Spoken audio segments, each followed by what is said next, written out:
একদিকে 40 বছরের একজন যুবক, অন্যদিকে পরের মাসেই 18 হতে চলা এক ছটপটে বাচ্চা ছেলে।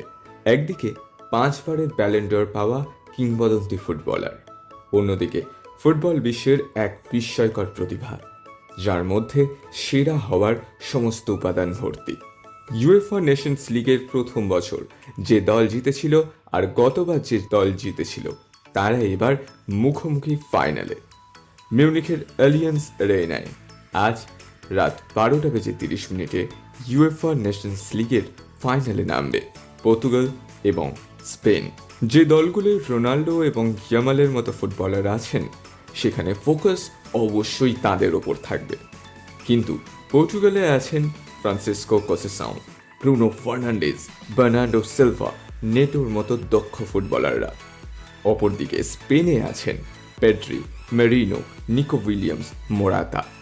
অতএব একে তো ফুটবল ক্ষমতায় দারুণ জায়গায় দুই দল, তার ওপর ফাইনাল বলে বাড়তি অ্যাড্রিনালিনে দৌড়াত্ম যে দেখা যাবে তা বলাই বাহুল্য। সেমিফাইনালে পিছিয়ে পড়েও সমতা ফেরায় পর্তুগাল। পরে রোনাল্ডো জার্মানির বিরুদ্ধে 25 বছরের সাপ মুক্তি ঘটিয়ে নেশনস লিগের ফাইনালে তোলে পর্তুগালকে। অপরদিকে আর একটা সেমিফাইনাল, যেখানে স্পেন পরাজিত করে ফ্রান্সকে।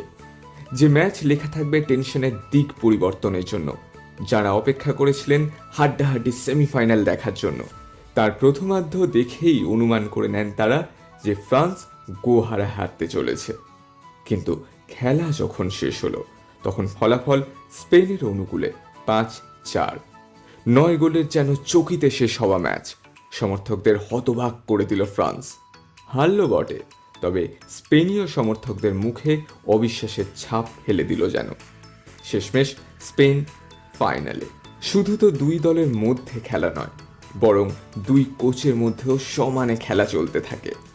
পর্তুগালের কোচ একজন স্প্যানিশ ভদ্রলোক, রবার্তো মার্টিনেজ, যাকে দেখা গিয়েছিল 2018 ফিফা বিশ্বকাপে বেলজিয়াম দলের কোচিংয়ের দায়িত্বে। সেবার দলটাকে তৃতীয় স্থানে পৌঁছে দেওয়া ছিল তাঁর কৃতিত্ব। তিনি পর্তুগালের দায়িত্বে 2023 থেকে 2024 ইউরোকাপে গ্রুপ স্টেজের ম্যাচ জিতলেও নকআউট স্টেজে মুখ থুবড়ে পড়ে দলটা। কিন্তু তার উপর থেকে বিশ্বাস যায়নি দেশটার। তার ফল রেকর্ডে। পর্তুগাল দল 29টি ম্যাচ খেলে হেরেছে মাত্র 4টি ম্যাচে, জয় এসেছে 21টি ম্যাচে। অপরদিকে লুই দে লা ফুয়েন্তে হলেন স্পেন জাতীয় দলের কোচ। নিজের খেলোয়াড়ি জীবনে বরাবর দেখা গেছে তাকে লেফট ব্যাকের জায়গা সামলাতে।